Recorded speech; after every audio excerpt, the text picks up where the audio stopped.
আজ আপনাদের দেখাবো একটি ভিন্নধর্মী মাছের রেসিপি। মাছটা দেখতে সামুদ্রিক রূপচাঁদা মাছের মতো।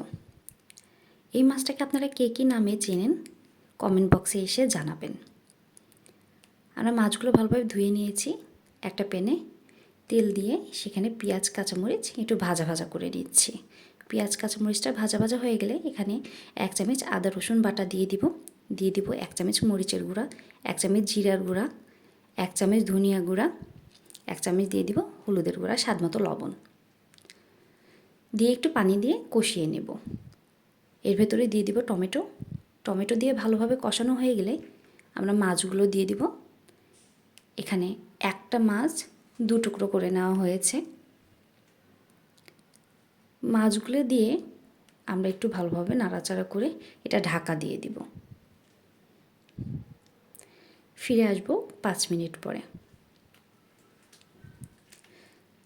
5 মিনিট পরে এসে যখন দেখব এটা লেগে যাচ্ছে প্যানের সাথে মাছগুলো, তখন আমরা এখানে পানি দিয়ে ভালোভাবে একটু নাড়াচাড়া করে আবার ঢেকে দিব। কিছুক্ষণ পরে আমাদের রান্না প্রায় শেষ। মাছটা খেতে অনেক মজা, ইলিশ মাছের মতো সেন্ট আসে, বাট এটার টেস্টটা সুরমা ইলিশের মতো। আপনারা কে কীভাবে খেয়েছেন অবশ্যই জানাবেন।